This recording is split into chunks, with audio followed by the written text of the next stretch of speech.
Hi, all. Good afternoon.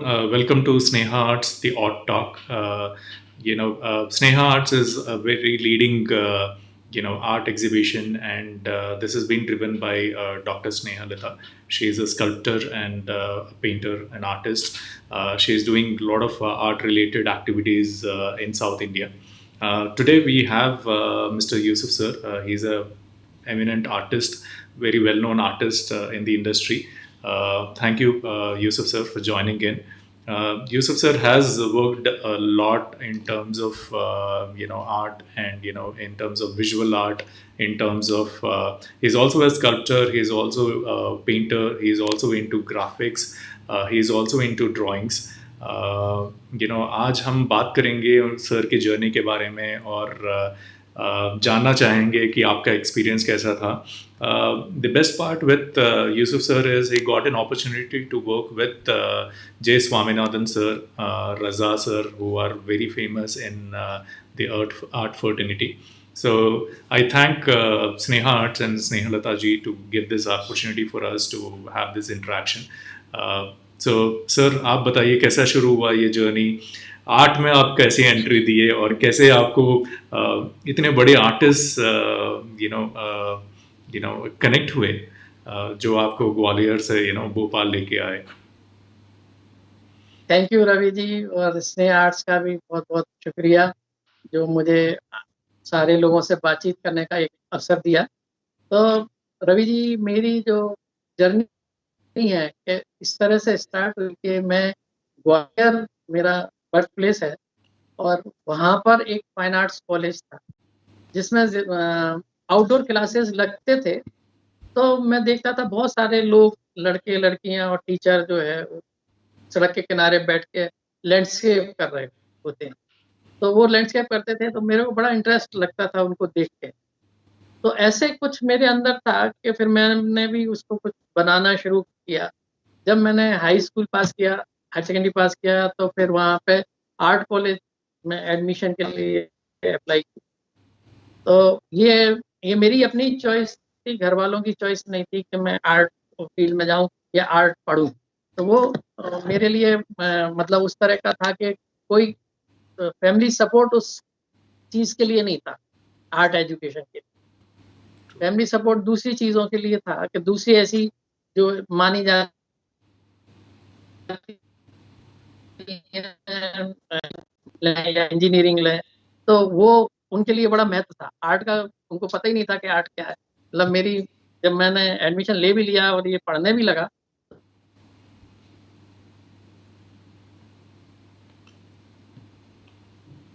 सबका video थोड़ा break हो रहा है sir.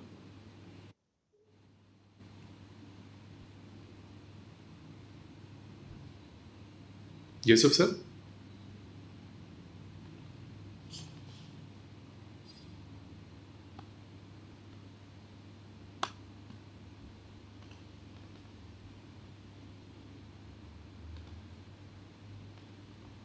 Give us a minute, guys. I'll just connect back with him.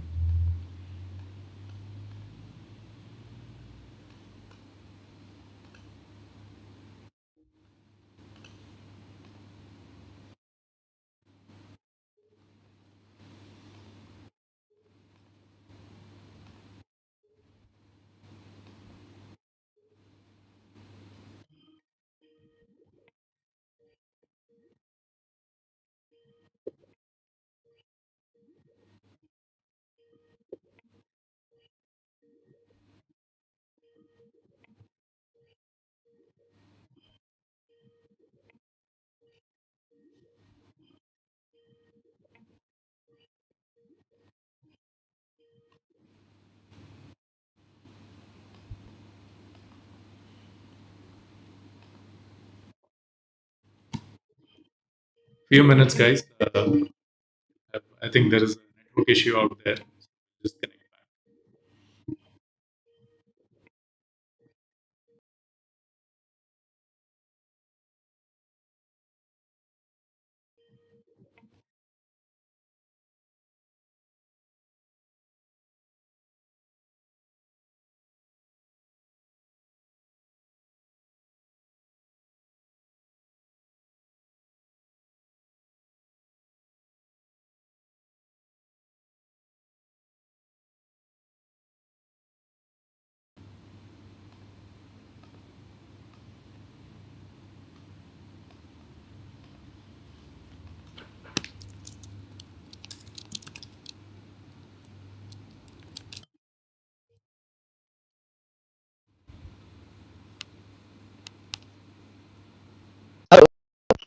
Hi, चलिए, sir.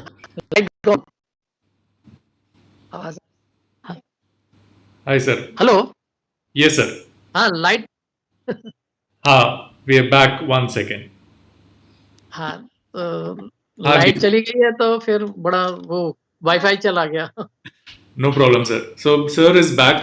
Sir, बताइए. Yeah, we were talking about your journey, how you started.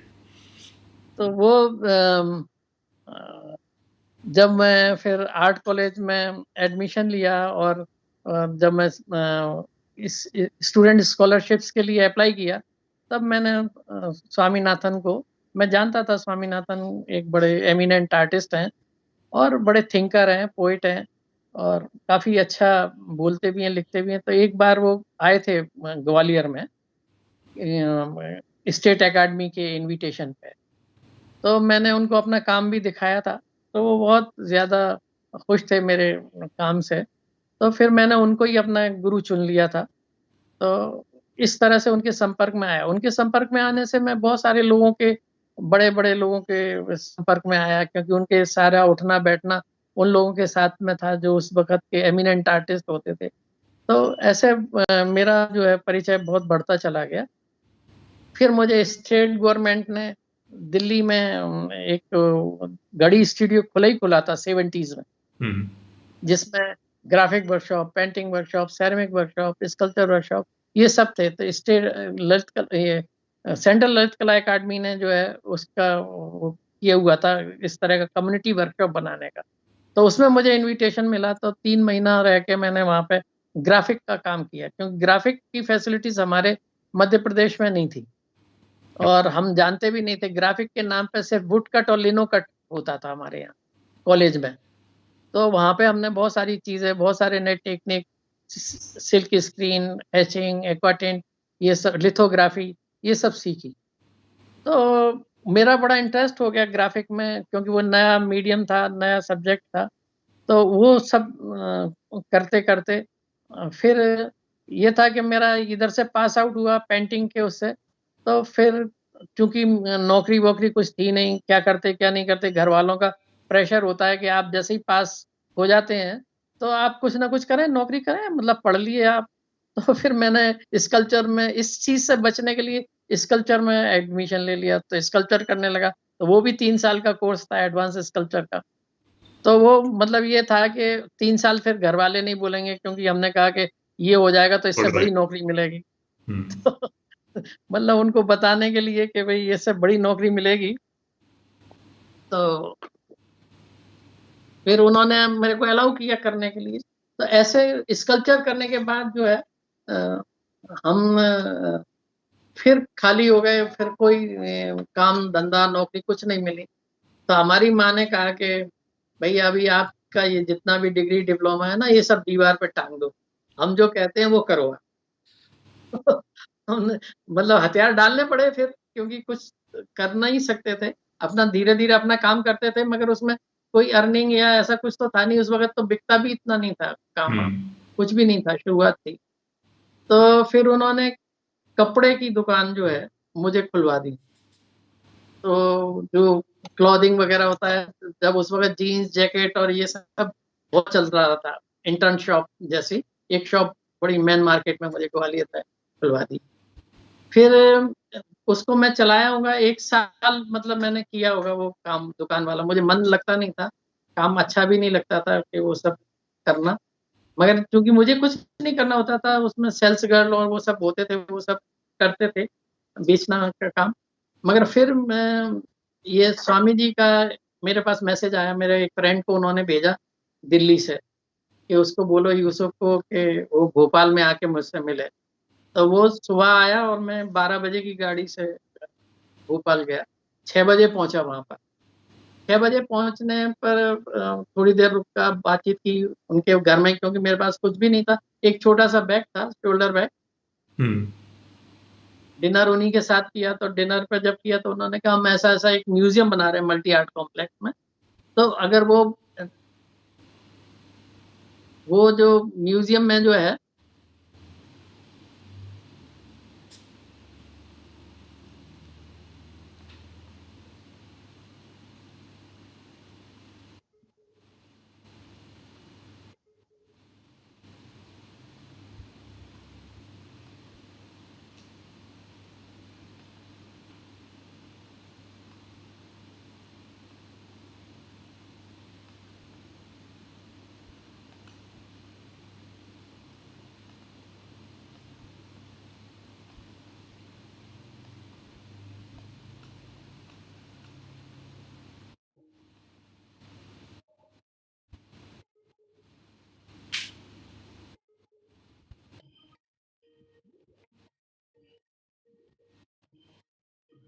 Give us few seconds.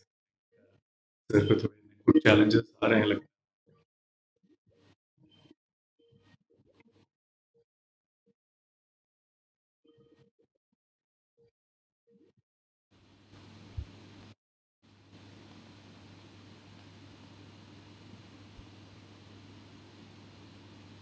Okay, इस बीच में आपके कोई questions हो Yusuf sir के लिए, please do put it in the comments.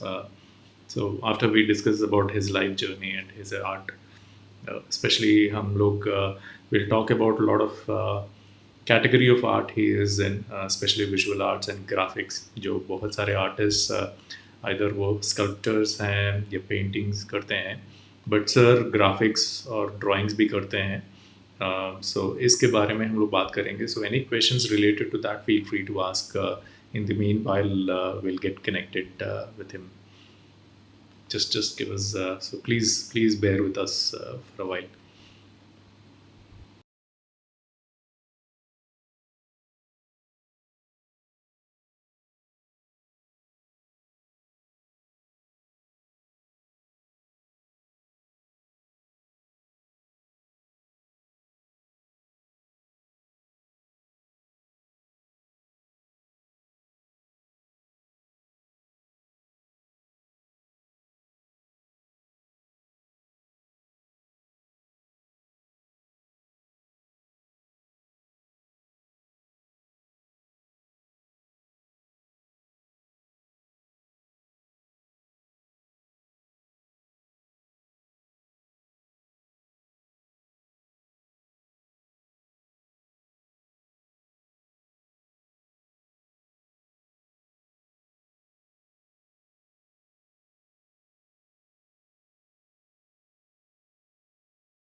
होता है Yeah. डिस्टरबेंस।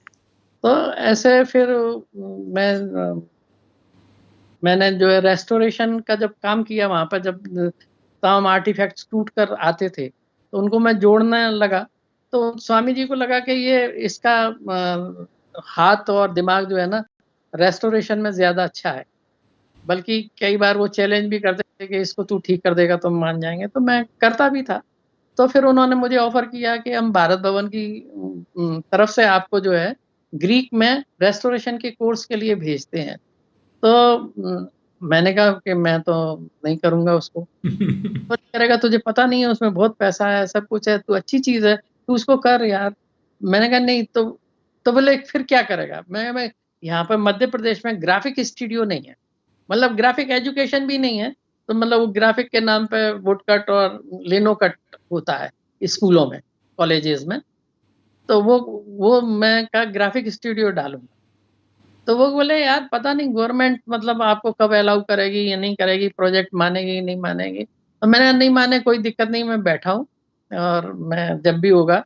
तो मैं ना घर भी गया और मतलब मैं उस सर्विस में, तो 1-2 महीने बाद ही सरकार ने वो प्रोजेक्ट मान लिया कि ग्राफिक स्टूडियो बनना चाहिए भारत भवन। तो फिर वो ग्राफिक स्टूडियो सेटअप किया उसमें पूरा। तो ग्राफिक स्टूडियो सेटअप करने से क्या हुआ, ये पूरा इधर महाराष्ट्र और इधर जितना भी था अलाइन स्टेट जो थे, उसमें कहीं पे भी इतना बड़ा स्टूडियो नहीं था। सिर्फ स्टूडियो था तो ये अपना ललित कला अकादमी का गढ़ी स्टूडियो था दिल्ली में। इवन भुवनेश्वर वगैरह में भी नहीं था उस वक़्त जब हमने किया। तो बहुत सारे लोग फिर उसको जॉइन करने के लिए आने लगे। बहुत सारी फैसिलिटीज़ फिर वहाँ पे प्रोवाइड होने लगी और अपकमिंग आर्टिस्ट के लिए तो वो मतलब एक तरह का बड़ा गोल्डन अपॉर्च्युनिटी हो गई वहाँ पे काम करने की और सीखने की। तो इतना वो उस तरह से वो चलने लगा। फिर इसके बाद जब ग्राफिक स्टूडियो बहुत चलने लगा तो हिंदुस्तान के अंदर प्रिंट आर्ट बैनाल नहीं होता।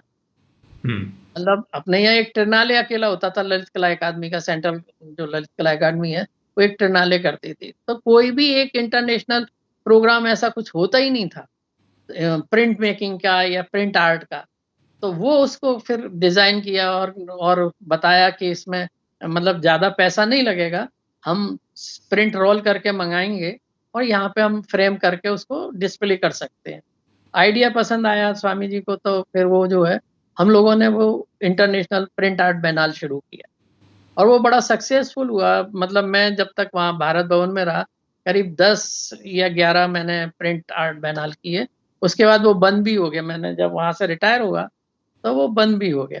मगर एक पूरे देश को एक मैसेज गया कि नहीं, ये प्रिंट आर्ट भी कोई चीज़ है और बहुत लोगों ने उसमें इंटरेस्ट लिया, बड़ा सीरियसली उसको लिया गया और देश-विदेश में भी उसका बड़ा नाम हुआ, भारत भवन प्रिंट आर्ट बैनाल का। तो नाइस। ऐसे मतलब बहुत सारी चीज़ें और इतना जो कंट्रीब्यूशन था, जो मध्य प्रदेश में आर्ट फील्ड में ऐसे था ही नहीं था, तो वो हमने उस तरह से किया। तो बहुत सारे लोगों को उसमें अपॉर्च्युनिटी मिली, वो आगे बढ़ने का, काम करने का मौका मिला और बड़ा उत्साह हुआ उस तरह का। इस तरह की ये जर्नी रही। फिर मैं 2010 में रिटायर हुआ तो फिर उत्तरायण आर्ट फाउंडेशन के जो धुमाल सर हैं, उन्होंने मुझे इनवाइट किया कि मेरे लिए फ़ोक और ट्राइबल आर्ट का म्यूज़ियम बनाया जाए। तो वहाँ पे उनके लिए काम किया कुछ दिन। फिर डीपी धर मेमोरियल ट्रस्ट है, उसके लिए काम किया श्रीनगर में। फिर जब ये मैं सब कर रहा था तो बिहार म्यूज़ियम बन रहा था। बिहार म्यूज़ियम बना तो आज से 3-4 साल पहले उन्होंने मेरे को अप्रोच किया कि भई हमारे यहाँ हमारे साथ काम करोगे क्या? As a director. तो मैं उसमें आर्कियोलॉजी भी था म्यूज़ियम में। हुँ। कंटेम्परेरी आर्ट के साथ आर्कियोलॉजी भी था। तो मैंने मना कर दिया कि नहीं, मैं आर्कियोलॉजी के साथ काम नहीं कर सकता क्योंकि मुझे उसका नॉलेज नहीं है। कंटेम्परेरी आर्ट का साथ कर सकता हूँ। फिर वो उन्होंने परस्यू किया मेरे को कि भई ये जो आर्कियोलॉजी का जो है आपको नहीं उस तरह से करना, तो आपके साथ दूसरे लोग भी रहेंगे, वो करते रहेंगे, वो आपको असिस्ट करेंगे, आप बन जाएँ। तो बहुत 2 साल के बाद जो है वो कन्विंस कर पाए मुझे और मैं तब राज़ी हुआ उनके लिए। तो फिर मैंने उसको जॉइन किया एज़ ए डायरेक्टर। तो बिहार म्यूज़ियम में एक बड़ा अच्छा था कि डायस्पोरा भी एक था वहाँ पर सेक्शन। हुँ, हुँ। मतलब कंटेम्परेरी आर्ट का था, रीजनल आर्ट का सेक्शन था, आर्ट हिस्ट्री था, मतलब ये आर्कियोलॉजी था। तो ये सारी चीज़ें थी, एक चिल्ड्रन सेक्शन था उनका। तो ये बड़ा मतलब इंटरेस्टिंग था मेरे लिए और मेरे को सबसे ज़्यादा उसमें जो डायस्पोरा था, उसका कि जो बिहारी मज़दूर देश-विदेश में गए हुए हैं, इधर-उधर गए हुए हैं और उन्होंने अपनी भारतीय कला संस्कृति और बिहार की जो कला संस्कृति है, उसको लेके वहाँ पर उन्होंने काम किया है, मतलब उसको छोड़ा नहीं है। तो वो सारी चीज़ों को कलेक्ट करना और उसको डिस्प्ले करना और हमें अपने इतिहास और कला संस्कृति से अवगत कराने का एक बड़ा अच्छा, मेरे लिए जानने के लिए भी बहुत अच्छा था। जो मेरे मतलब कई ऑर्गेनाइज़ेशन में काम करने से क्या होता है कि बहुत सारी चीज़ें हम जानते हैं मगर सीख नहीं पाते। जब उनके साथ इन्वॉल्व होते हैं तो सीखते भी हैं। बहुत सारी चीज़ें हमें सीखने को मिली और करने को भी मिली। इस तरह से ये पूरी जर्नी हुई और इसी बीच में ये सब ऑर्गेनाइज़ेशन के साथ काम करते-करते हम कला का भी अपना काम कर रहे थे। मतलब मैं लगातार अपना शोज़ लगातार दिल्ली, बम्बई, कलकत्ता ये सब जगह प्रोमिनेंट गैलरीज़ में मैं कर रहा था। इसी बीच में मुझे नेशनल अवार्ड भी मिला। फिर स्टेट का मुझे शिखर सम्मान भी मिला और टर्की बैनाल का अवार्ड मिला, इंटरनेशनल अवार्ड का टर्की का मिला। फ्रांस का रेज़िडेंसी मिली मुझे, अवार्ड मिला। उससे 3 महीना मैं फ्रांस में पेरिस में रहा। तो जब मैं फ्रांस गया तो रज़ा वहीं पे रहते थे। तो रज़ा से मुलाकात हुई, तो रज़ा से दोस्ती हुई, फिर उनके साथ रहा, उनके स्टूडियो में काम किया। तो ऐसे बड़ा उनसे बहुत सारी चीज़ें उनसे सीखने को मिली, जानने को मिली। तो इस तरह से मेरा ये दायरा फैलता चला गया कि मैं अलग-अलग लोगों से अलग-अलग लोगों से, बड़े-बड़े लोगों से मिलता रहा और उनके संपर्क में आने से बहुत सारी चीज़ें सीखी और अपनी कला कर्म में भी लगा रहा। तो ये इस तरह से मेरा सारी जर्नी जो थी वही हुई। तो अभी मैं क्योंकि ये ये कोरोना की वजह से घर में ही हूँ, तो घर में काम कर रहा हूँ, तो लगातार काम कर रहा हूँ, जो बहुत दिनों से छूटा हुआ था ऑर्गेनाइज़ेशन के लिए काम करने की वजह से बहुत कम टाइम दे पाता था। अभी पूरा टाइम मैं पेंटिंग दे रहा हूँ।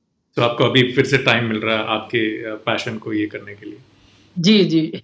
तो अभी बड़ा अच्छा टाइम है मेरे लिए तो कि मतलब कोई आ रहा है ना जा रहा है, ना मिल पा रहे हैं किसी से उस तरह से, सिर्फ़ फ़ोन से बात होती है और सारा टाइम मतलब डिस्टर्ब नहीं होते, काम अपना करते रहते हैं। तो काफ़ी काम चल रहा है, तो उसमें आजकल तो ये कोरोना के ऊपर ऑनलाइन ही सारी एग्ज़िबिशन्स और ये सब चल रहा है, तो उसमें बड़ा पार्टिसिपेशन हो रहा है, काम हो रहा है। सो यूसुफ सर, आप जब स्वामीनाथन सर से मिले थे और रज़ा सर से थोड़ा टाइम बिताए उनके साथ, अपार्ट फ्रॉम आर्ट, मतलब आर्ट के अलावा ऐसी कौन सी चीज़ उनके पर्सनालिटीज से आपने अपने अब्जॉर्ब किया, अपने आप में अब्जॉर्ब किया as personalities, not as art, artist नहीं, बट एज अ मेंटालिटी जो रहती है, हर गुरु की एक मेंटालिटी रहती है वो, या स्वभाव रहता है, उसमें से कौन सा आपने अपने इसमें ऑब्जर्व किया है? देखिए, ये आर्ट तो ठीक था, वो सारा सीखा उनका जो एक्सपीरियंस था, मतलब आर्ट के अलावा जो और दूसरे थे, जैसे स्वामी तो खुद अच्छे विचारक भी थे, थिंकर भी थे, फिलोसोफर भी थे, अच्छा कवि भी थे, लेखक भी थे, लिखते भी थे, बहुत अच्छे बोलने वाले भी थे। तो ये ऐसी चीज़ें थी जिसमें मुझे लगा कि ये ज़रूरी है किसी भी आर्ट फील्ड में अगर आप जाते हो, तो इन सारी चीज़ों का आपको सामना करना पड़ा। इवन रज़ा, रज़ा को भी बड़ा शौक था तमाम सारी कविताओं का और उसका और उनको लिखने का। तो इन लोगों ने मेरे कैटलॉग भी लिखे हैं, रज़ा ने भी लिखा है, स्वामीनाथन ने भी कैटलॉग लिखा है। तो ये जो क्वालिटी थी, लिखने पढ़ने की और दूसरी विधाओं को जानने की, मतलब जो कविताओं से संबंध है या लेख है या पढ़, वो हमेशा मुझे कई बार सजेस्ट करते थे, स्वामी ये किताब पढ़ो, वो किताब पढ़ो। हालाँकि उस वक़्त बड़े मज़ाक में हम बोलते भी थे, स्वामी आप पढ़े हुए हो ना, आप हमें बता दिया करो हम क्यों मगर जब वो नहीं रहे तब समझ में आया कि नहीं वो पढ़ना ज़रूरी था। जरूर। तो वो मतलब ऐसी बहुत सारी चीज़ें वो दूसरी विधाओं के बारे में पढ़ना लिखने का जैसे बता के गए। चीज़ों को देखने का एक जो सबसे बड़ा महत्वपूर्ण एक एलिमेंट था कि पेंटिंग को कैसे देखना। वो देखना बड़ा मतलब कोई नहीं सिखाता। इवन हमारे आर्ट कॉलेज में भी सिलेबस में देखने का कोई चैप्टर नहीं। मतलब बड़ा आपको हैरानी होगी कि विजुअल आर्ट है, देखने की कला है, मगर देखने का एक भी चैप्टर उसमें नहीं, कि कैसे देखें, क्यों देखें, क्या देखें? मतलब तो देखना और निहारना, ये दोनों का बड़ा फ़र्क है। देखना बड़ा सतही होता है, सरफेशियल होता है। निहारना जो है बड़ा आप कीनली उसको देखते हैं, किसी एक चीज़ को पर्टिकुलर देखते हैं, उसके बियॉन्ड भी जाते हैं आप उसके। तो ये जो चीज़ें जो हैं उन लोगों से मतलब जो पहले मेरे से छूटी हुई थी, उनके बारे में हम सोच ही नहीं सकते। ट्रू। फिर जैसे मैं ड्राइंग करता था, मैं शुरू से ही ड्राइंग करता था क्योंकि मेरे पास पैसे होते नहीं थे। मतलब घर का उस तरह का सपोर्ट नहीं था कि इसके लिए पैसा वो दें, क्योंकि उनके लिए तो ये सेकेंडरी एजुकेशन थी, मतलब सेकेंडरी चीज़ थी। दोयम दर्जे का कल था ये सारा सब्जेक्ट। तो जो मेन सब्जेक्ट होते हैं वो थे जो इंजीनियरिंग हो, डॉक्टरी हो तो वो उसमें करें। तो मैं सबसे सस्ता मीडियम ये था इंक, इंक और पेन। तो इससे जो ड्राइंग करते थे, तो उससे उससे फिर ये करते-करते और उनसे बातचीत होते-होते स्वामी से, रज़ा से, तो ये लाइन के बारे में जो है पता लगा कि लाइन मतलब क्या? तो लाइन बड़ी एब्स्ट्रैक्ट है, उसका नेचर में एक्जिस्टेंस नहीं है लाइन का। ट्रू। तो ये लाइन एक ऐसा एलिमेंट था, एब्स्ट्रैक्ट एलिमेंट था जिससे हम ये सब रचते थे, सारे ड्राइंग करते थे। फिर उसमें जब मैंने राजस्थानी मिनिएचर देखे, तो मिनिएचर में पेंटिंग के ऊपर लिखा होता था, ये चित्र लिखा फला-फला ने। हम्म। तो ये बड़ा लाइन मुझे फ़ैसिनेट की कि हमारे यहाँ तो मतलब चित्र को बनाना बोलते हैं। ये हमारे ट्रेडिशन में तो चित्र लिखना है। तो बड़ा इंटरेस्टिंग था ये। तो मैं कैसे लिखूँ चित्र? तो मैंने पैरेलल लाइन जैसे वो कॉपियों में होती हैं लिखने की वाली कॉपियों में होती हैं राइटिंग के लिए पैरेलल लाइन, उनका यूज़ किया अपने चित्रों में। तो वो बड़ा यूनिक था क्योंकि पूरे उसमें कोई भी इस तरह से करता नहीं था यूज़। पूरी दुनिया में भी कोई उसको पैरेलल लाइन को उस तरह से यूज़ नहीं करता चित्र बनाने के लिए। तो वो उससे बड़ा मतलब मेरे को एक रास्ता ऐसा मिला, मेरा अपना रास्ता बना और उसमें ये है कि एब्स्ट्रैक्ट एलिमेंट के साथ मैंने फिर एब्स्ट्रैक्ट फॉर्म भी उसमें इंक्लूड हुए। तो वो पूरा का पूरा एब्स्ट्रैक्ट आ गया और उसमें उस अमूर्तता में मेरी अपनी जो फ़िलॉसफ़ी भी उसमें शामिल हो गई। क्योंकि मेरे माँ-बाप ने जब मुझे भगवान के बारे में बताया, तो वो एब्स्ट्रैक्ट था, वहाँ पे कोई फ़िगर नहीं था। ट्रू। इंद्रियगम्य कोई चीज़ नहीं थी वहाँ पे, जो इंद्री को समझ में आती हो या जानती हो इंद्री, तो ऐसी कोई चीज़ थी ही नहीं। तो वो मतलब मेरे को अपने उसमें ले गई जो मेरी अपनी बनावट। इस तरह से वो अमूर्त चित्रण चालू हो गया। तो उस अमूर्त चित्रण की वजह से और इन लाइनों की वजह से, ड्राइंग की वजह से एक विशेष स्थान बनने लगा। और एक अलग तरह से सोच बनने लगी क्योंकि दूसरे लोग लाइन का जो इस्तेमाल करते थे, वो चीज़ों को घेरने के लिए करते थे। मतलब अगर वो लाइन जहाँ से शुरू करते हैं और जहाँ ख़त्म करते थे, तो वो किसी ऑब्जेक्ट में कन्वर्ट हो जाती थी या फ़िगर में कन्वर्ट हो जाती थी, लाइन सेकेंडरी हो जाती थी।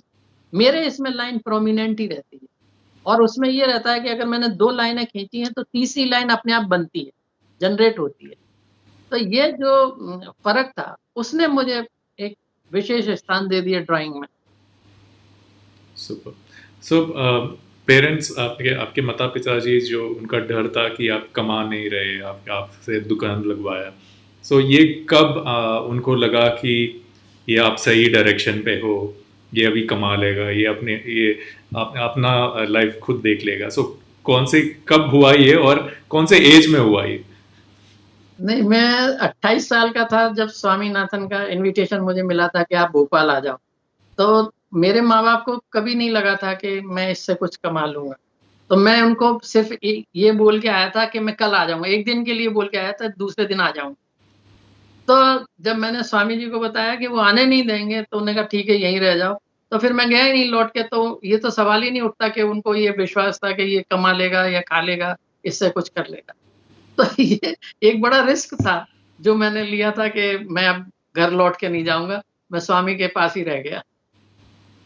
क्या बताया, मतलब पेरेंट्स को क्या बोला, नहीं आऊंगा, मैं वापस नहीं आऊंगा, या आप मतलब थोड़े मैंने दिन बात ही लगेंगे? नहीं की, मैंने बात ही नहीं की कि मैं आऊँगा कि नहीं आऊँगा। ओके, सो आप भी मेरे मतलब वो जो तरह घर से दुकान थी भाग चुके उसमें हैं। ताला लग गया, उसमें सारे नौकर-वोकर सब चले गए। बहुत नुकसान हुआ, बहुत नुकसान हुआ उस वक़्त।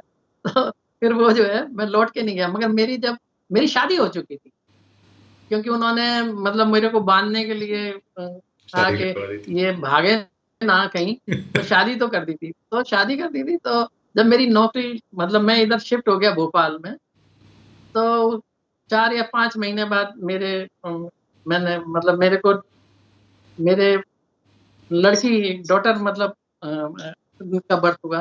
तो फिर तब टेलीग्राम चलते थे और हम्म, वैसा वाला टेलीफ़ोन चलता था। तब वो मेरे टेलीग्राम आए, तो वो स्वामीनाथन ने कहा, "तू घर क्यों नहीं जाता है? तेरे को लड़की हो गई है इसलिए नहीं जाता है?" मैंने कहा, "साहब आप कैसी बात कर रहे हो? लड़की या लड़के का मुझे कोई फ़र्क नहीं पड़ता, मगर मैं गया तो आने नहीं देंगे।" तो बोले कि अच्छा ऐसा कर मेरी जीप लेके जा। उनके पास डायरेक्टर को एक जीप मिली हुई थी, ड्राइवर मिला हुआ था। तो वो मैं फिर लेके घर गया। तो जब उन्होंने घरवालों ने देखा कि ये ठीक-ठाक है, तो फिर उन्होंने मुझे रोकने की कोशिश नहीं की। मैं अपना फिर वापस आया 1-2 दिन बाद और ऐसे मेरा फिर ये भारत भवन के साथ एसोसिएशन पक्का हो गया कि मैं उसके साथ रह के काम कर सकता हूँ। तो घरवालों को कोई उम्मीद नहीं थी मेरे से कि कभी ऐसा कुछ होगा या वो तो मतलब उनके दिमाग में तो वो जैसा था या तो बिज़नेस करो या उस तरह की सर्विस करो जो डॉक्टर, इंजीनियर लोग जैसे करते। हाँ, आपकी एक निटिंग मशीन, आपका एक थोड़े फोटोग्राफ्स है जिसमें निटिंग मशीन में लेडी का फेस है, मतलब ये इस कला को क्या बोलते हैं, and you know why sculpture why that shape? Sculpture बिल्कुल, वो स्कल्पचर स्कल्पचर की जो, बात कर रहे हैं ना? हाँ वो स्कल्पचर जो आपने बनाया है, let me also show the photograph to the friends. So उसमें वो आर्ट ऐसे आपने क्यों की, मतलब वो डिजाइन का थॉट कैसे आया आपके इसमें? वो असल में क्या है कि हमारा जो आजकल का जीवन हो गया कैसा मशीनी हो गया है, बड़ा टेक्निकल हो गया है। ट्रू। तो उसमें वो जो इमोशनल जो रहता था टच या पर्सनल टच रहता था, वो अभी सोशल डिस्टेंस और बढ़ता ही चला जा रहा है और वैसा नहीं हो रहा। बड़ा मतलब ऊपरी बड़े सरफेशियल रिलेशन हो रहे हैं हम्म। हमारे मशीनी अंदाज की वजह से। तो वो उसको सोच के वो बनाया था कि और फिर दूसरा ये था कि उसका फॉर्म उसके साथ जाता था। जैसे राइट। आपने स्फिनिक्स देखे होंगे या अम, ऐसे तो उस स्फिनिक्स का जैसे एक शेप है, उस शेप में ये स्विंग मशीन का वो जाता था। तो उसके साथ चेहरा जोड़ के और वो सब बनाने का और उसमें वो सारी चीज़ें लाने का कि हमारा कैसे रिलेशन हो गया, मशीनी रिलेशन हो गए सोसाइटी में। तो वो बहुत ज़्यादा जो इंसानियत की जो बात है, वो खत्म हो के बड़े दो टूक बात होने लगी है, इस तरह की। तो और हमारे जो रिश्ते हैं, उसी तरह से जकड़े जा रहे हैं, होते चले जा रहे हैं। मतलब बड़े अ, कहना चाहिए बड़े दो टूक रिश्ते हो रहे हैं। हम्म। तो वो थोड़ा-सा मुझे ऐसा लगता था कि ये मशीनीकरण हुआ जा रहा है हम लोगों का। इतना इंडस्ट्री और ये सब बढ़ता जा रहा है। हमारी अपनी वो चीज़ें खोती चली जा रही हैं जो हमारे बचपन की थी। नाइस। ये दोस्तों को दोनों दिखा रहे हैं, एक एक आई थिंक गोल्ड कलर के इसमें है, एक सिल्वर कलर के शेड में है। सो दोनों हम अभी ऑडियंस को दिखा रहे हैं, आप नहीं देख पाओगे बट ये ऑडियंस को अभी दोनों आपकी बट क्रिएटिविटी। जो सिल्वर कलर का है उसमें बोल्ट के इस्तेमाल किया हुआ है, जो नट बोल्ट है, नट बोल्ट। ओके, पूरा। हुँ, ओके, हेड के ऊपर नट जो है बोल्ट पूरा नट बोल्ट यूज़ किया हुआ है। तो वो मतलब हम अपने आप को किस तरह से तैयार कर रहे हैं सोसाइटी के लिए। ये बिल्कुल हम हर चीज़ को नट बोल्ट में कसते हैं ना जैसे, वैसे कस रहे हैं। तो उसमें हमारे जो मानवीय रिश्ते हैं, वो सफ़र कर रहे हैं। हुँ, ट्रू। गुड सर, आपके बाकी भी थोड़ी पेंटिंग्स हैं हमारे पास दिखाने के लिए। सो ये वाला अलग पेंटिंग है जिसमें आपने अपनी क्रिएटिविटी दिखाई है। This is called the untitled 46 by 36 medium acrylic and ink on canvas. ये 2011 में एक बनाई थी आपने। अच्छा, अच्छा।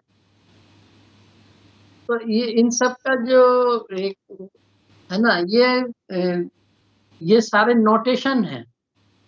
मतलब आप जो चीज़ें देखते हैं हुँ, मतलब वो ऐसी चीज़ें देखते हैं आप जिस और उनको नोटिस भी नहीं करते हैं।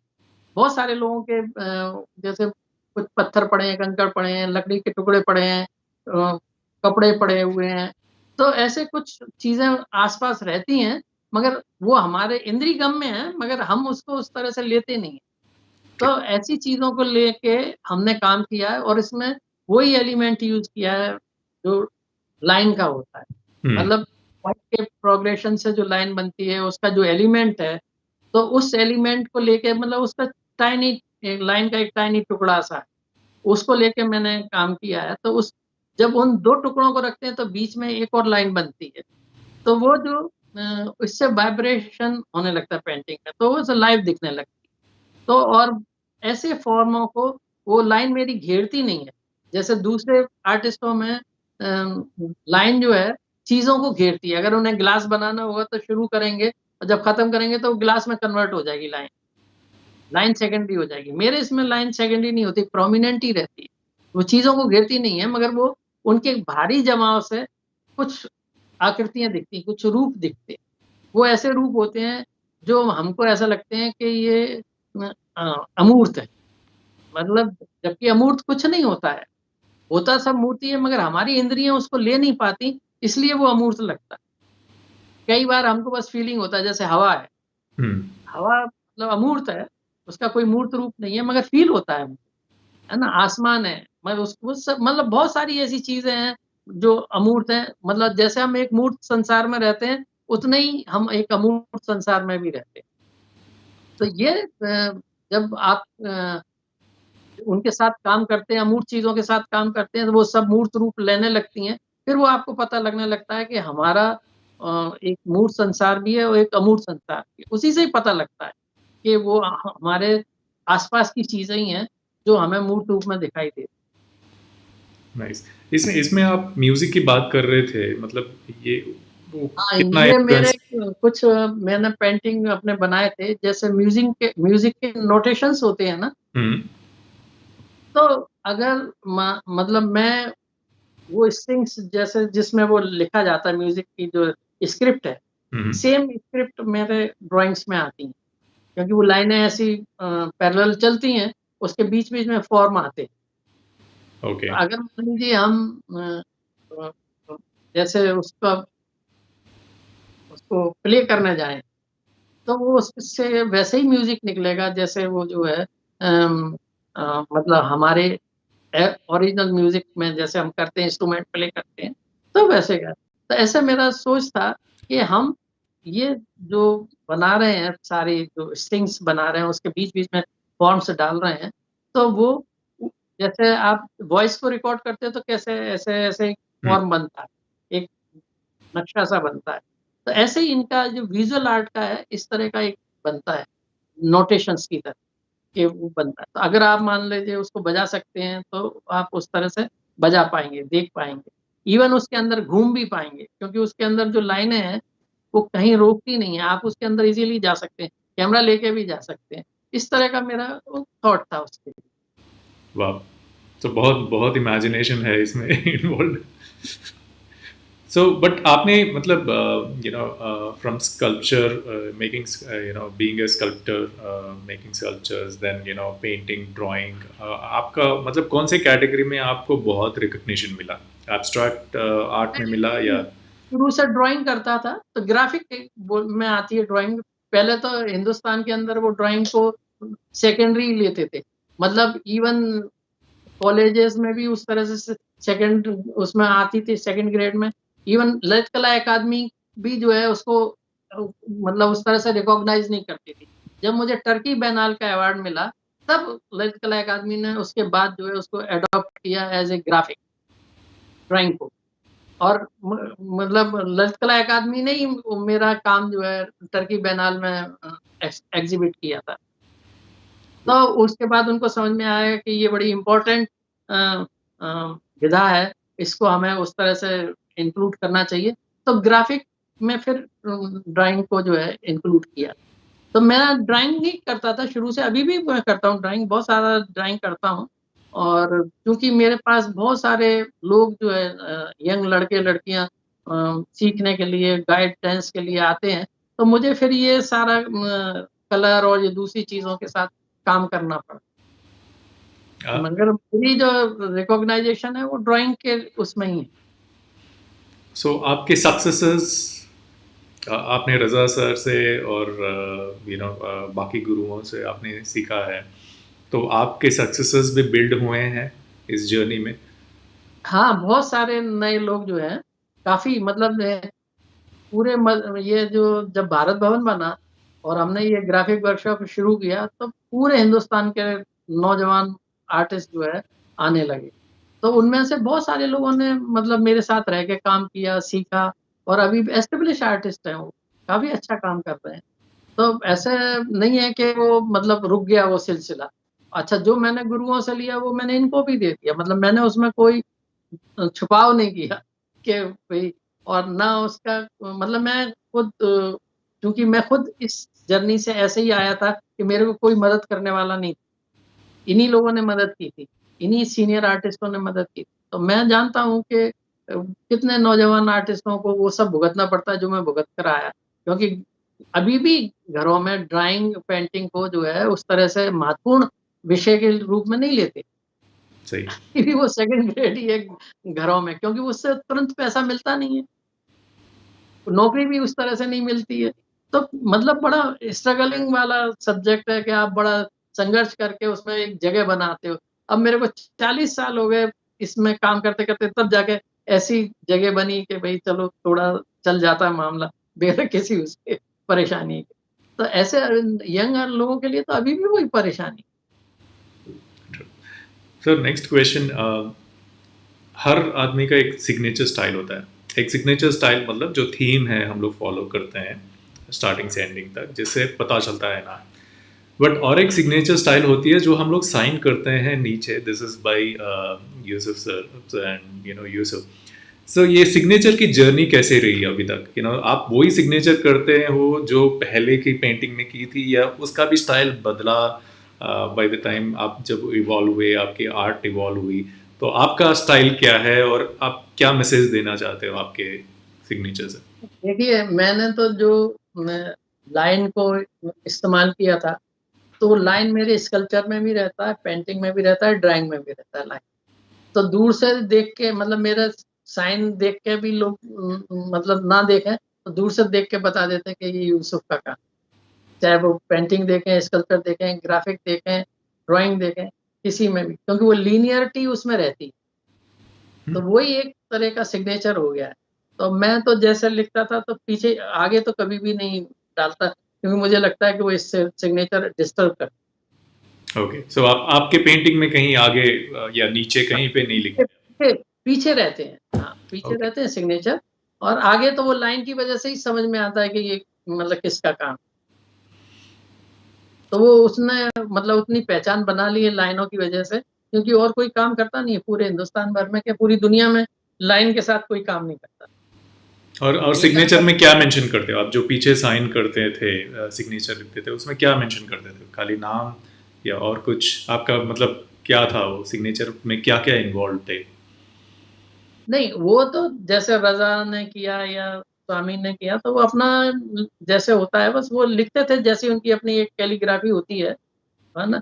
जो रिदम में आ जाती है, हम्म। वैसे ही दोनों जने करते थे। तो ये मंजीत बाबा भी ऐसे करते थे। तो और तो उसमें ऐसा कोई संदेश नहीं होता था, तो संदेश उनके आर्ट में होता था। जो भी होता था वो उनका अर्थवत्ता जो भी बनती थी, वो कलात्मक अर्थवत्ता होती थी उनकी पेंटिंग से। तो वो चीज़ बड़ी महत्वपूर्ण होती है कि आपकी पेंटिंग में वो कलात्मक अर्थवत्ता है या नहीं। आप मतलब चीज़ों को कैसे ले रहे हैं, जैसे देख रहे हैं वैसे ही का वैसे ही ले रहे हैं। जैसे बहुत सारे आर्टिस्ट जो हैं, चीज़ों को जैसा देखते हैं वैसा का वैसे ही बनाते हैं। हम्म। मगर मेरे जो गुरु थे या मैं भी हूँ, तो मैं चीज़ों को वैसा का वैसा नहीं बनाता। आपको उनको झलक दिखेगी, मतलब म्यूज़िक का आपको फ़ील आएगा, मगर म्यूज़िक होगा नहीं उसमें।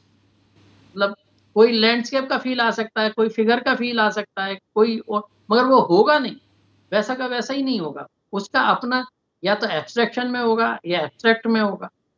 वैसा का वैसा मतलब जैसी चीज़ें होती हैं, वैसा बनाने की ना वो लोग कोशिश करते थे, ना मैं करता हूँ। तो वो उस तरह से अपने आप ही एक ऐसी शैली डेवलप होती चली गई, जो दूर से देख के पता लगता है, ये फलाँ का काम।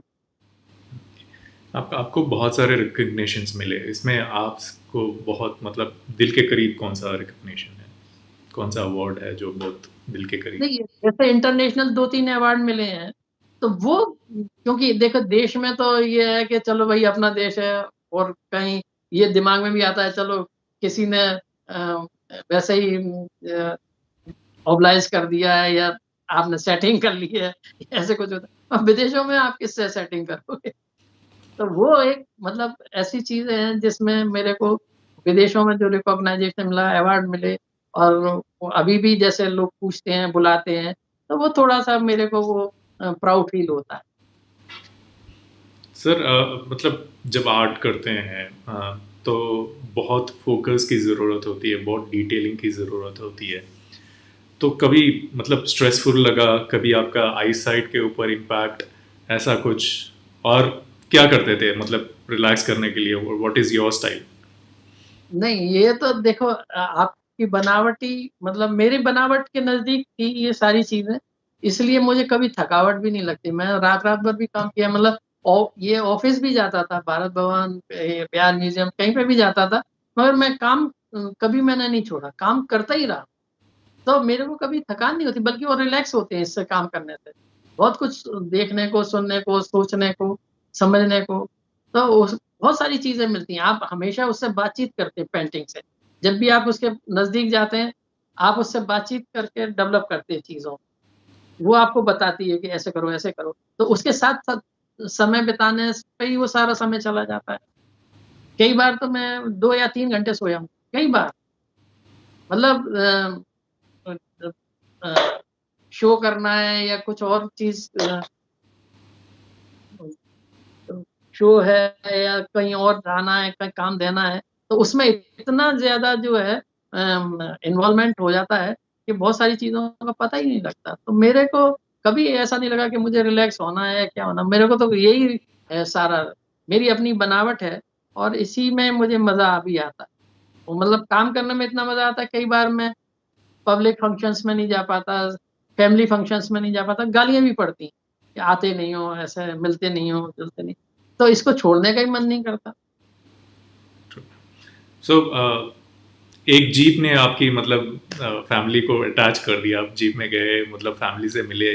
बाद में आप जब फैमिली को लेके आए यहाँ पे, उनका सपोर्ट कैसा था बाकी की जर्नी में?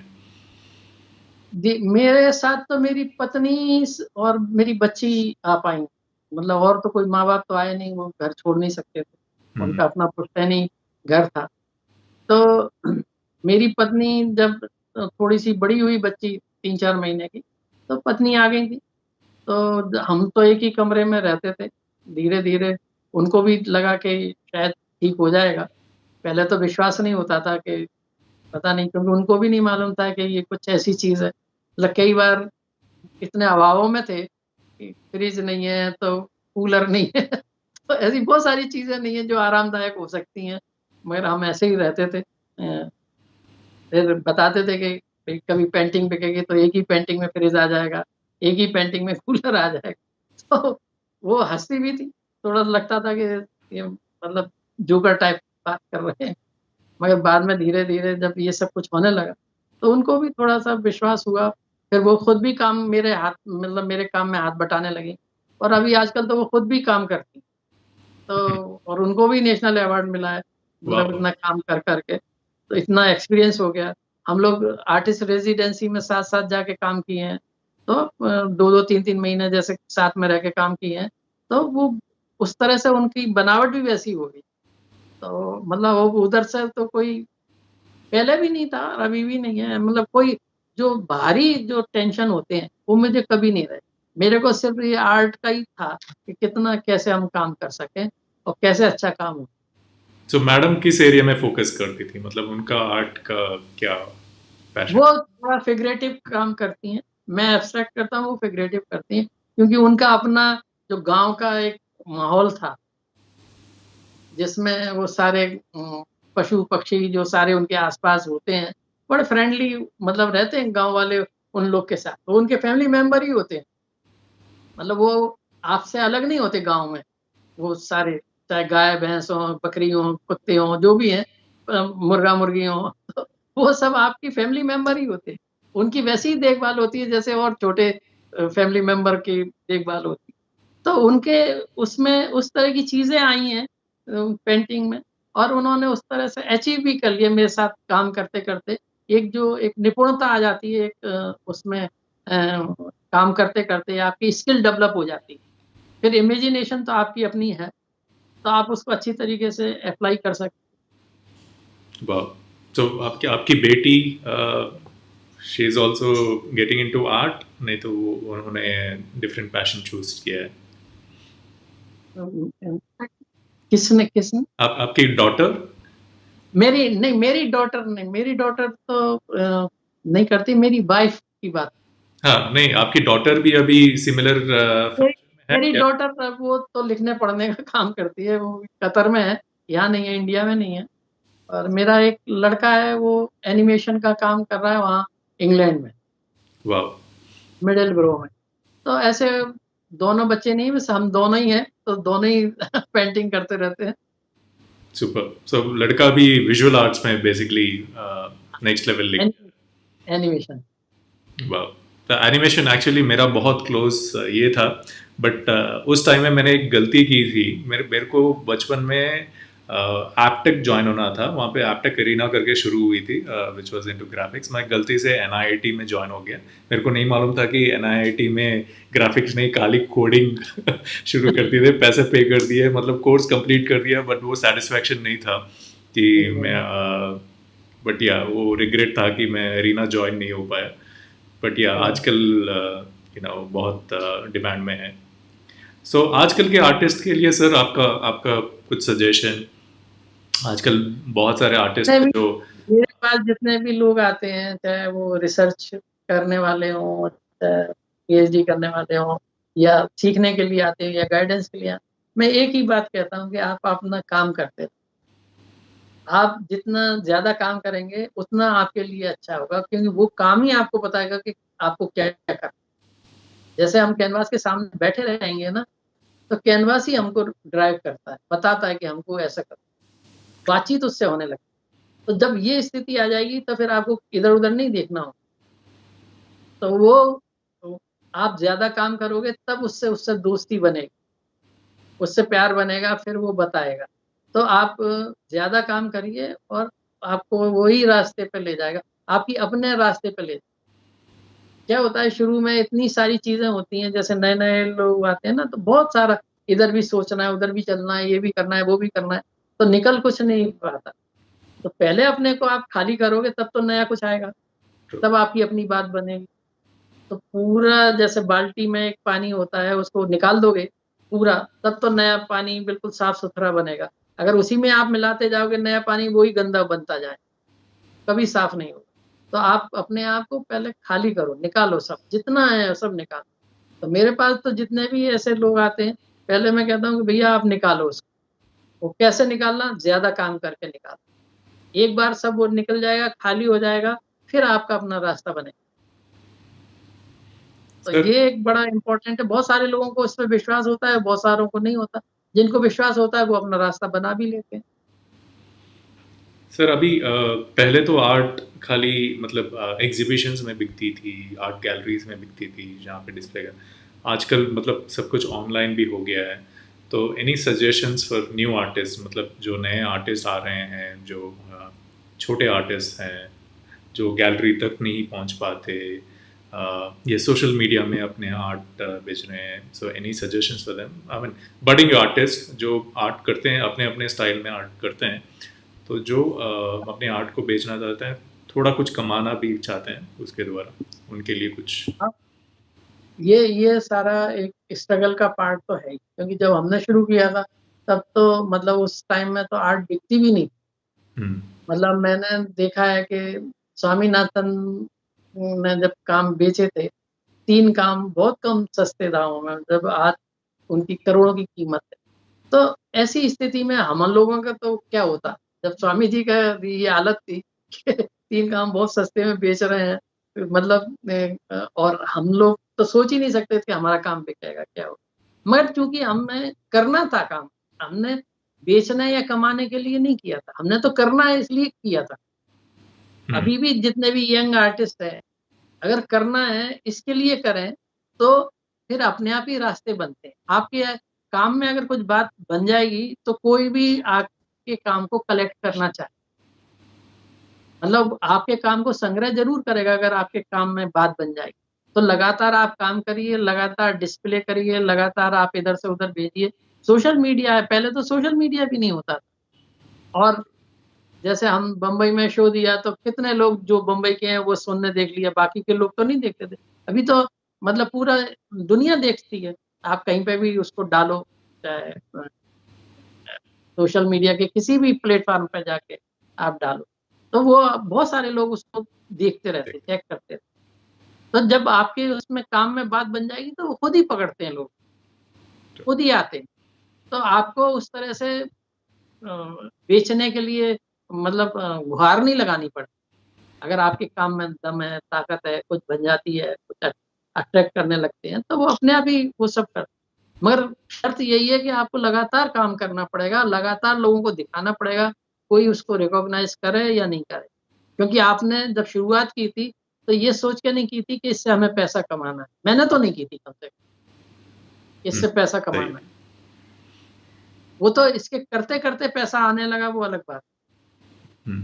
पुरस्कार मिलने लगे, वो अलग बात है। कि इसके करते-करते हमने कोई पुरस्कार पाने के लिए नहीं काम किया। तो वो जब बात बनने लगती है, तो लोग फिर अपने आप ही उसको संग्रह करने लगते हैं। तो जितने भी यंग लोग हैं, उनको थोड़ा-सा पेशेंस रखना चाहिए और उनको अपना पूरी ईमानदारी से काम करते रहना चाहिए। एक ना एक दिन उनको रिकॉग्नाइजेशन मिलेगा, उनको वो सारी चीज़ें भी मिलेंगी जो वो अभी सोचते हैं। सर, आपका आपका प्राइसिंग स्ट्रेटजी क्या है नए लोगों के लिए? Not not very senior artist, but नए लोग जो आ रहे हैं, उनका आर्ट अच्छा है, लोग उसको एडमायर कर रहे हैं, प्राइसिंग कैसे लेनी चाहिए? मतलब there is a cost involve, material and जो हम लोग मटेरियल यूज़ करते हैं, देर इज़ एफर्ट्स, मतलब क्या मैन होता पावर है का तो मतलब इसमें बहुत मुश्किल है लगाने का कि मैंने 4 घंटे किए हैं या 2 दिन लगे हैं या 2 हफ्ते लगे हैं। तो कैसे, how do you come with that pricing? मतलब I am not from art, देखिए, सो audience sorry, but I am not from art, but how do you decide the price of the?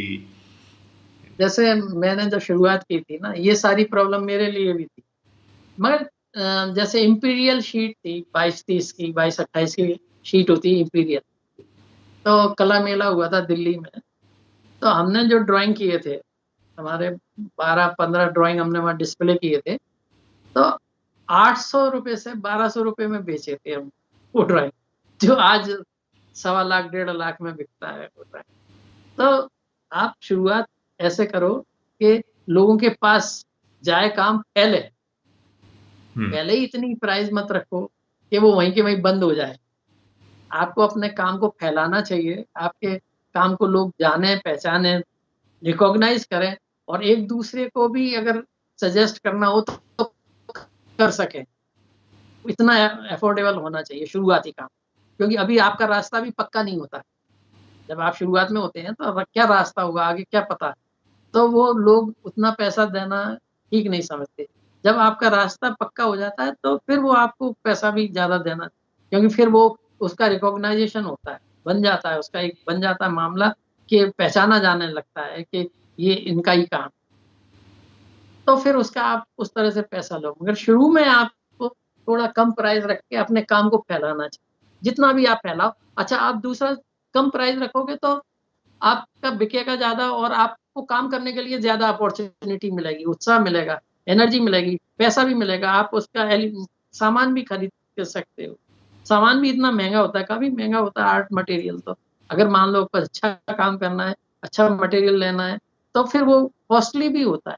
मगर जैसे-जैसे आपके पास ये सब फैलता जाएगा तो ये सारी चीज़ें आप अवेल कर मगर आप शुरुआत में ही बहुत सारा मतलब महँगा रखोगे तो फिर मुश्किल हो। फिर एक आध बार तो कुछ हो जाता है मगर फिर खत्म हो जाता है माल, फिर बनता नहीं। तो फिर फ्रस्ट्रेशन आता है। तो मेरा सजेशन ये है, जितने भी नए लोग हैं, उनको बहुत उससे शुरुआत करना चाहिए कम पैसे से, ताकि उनका अपना मार्केट और उसमें फैलाव हो सके, ज़्यादा बढ़ोतरी हो सके। Thank you sir, thanks a lot. आपने अपनी जर्नी के बारे में बात की, आपकी एक्सपीरियंस विद 2 गुरुज उनके बारे में बात की, आपके फैमिली में के बारे में बात की, एंड आपने बहुत सारे इंसाइट्स शेयर किए। आपने अपने नए unique art, I think India में मतलब मैंने जो देखा है आपके डिस्कशन से, इंडिया में आपने पहली बार चीज़ों को लाने की कोशिश की है जो नहीं थे एट दैट लेवल। जो जब आप डिपार्टमेंट्स हेड कर रहे थे तो उस लेवल में आपकी सोच थी कि ये इंडिया में नहीं है, लेट्स स्टार्ट दिस। एंड ये सजेशंस आप गुरुओं को देते थे जो ऑलरेडी बहुत फेमस थे। सो बहुत बहुत अच्छा लगा आपको मिलके, because we need people like you जो कुछ नया ट्राई करे, कुछ नया करना चाहे, कुछ नया ये कंट्री को लेके आए। And nice connecting with your family and knowing you well. बहुत धन्यवाद, आपके एक्सपीरियंस आप शेयर करें। And thanks to Sneha Arts for giving this opportunity for me to connect with you, because this is nice. And thanks to all the friends who been complimenting. Sir, बहुत सारे विवाह देख रही हैं, बहुत है, सत्यजीत, मनप्रीत एंड संजीव कुमार, देन या रिमी कुमारी, ये सभी ब्रॉडकास्ट देख रहे हैं। And there is Boich Betty, who is from Bhopal. He's also complimenting that he's happy. He's from Bhopal and he's very happy to see you. So there are a lot of people who are seeing this particular show. And आपका ये जो show आपने हम लोग ने digitally record की है, ये सालों साल बहुत सारे आर्टिस्ट को हेल्प करेगा। जो आपकी सोच है, जो आपकी थॉट प्रोसेस है। So thank you sir, thanks शुक्रिया, अ लॉट। शुक्रिया रवि जी और स्नेहा जी, दोनों को बहुत-बहुत धन्यवाद। बहुत अच्छा लगा आपसे बात करके। धन्यवाद। Thank you friends. Thank you sir. Have a great day. Thank you.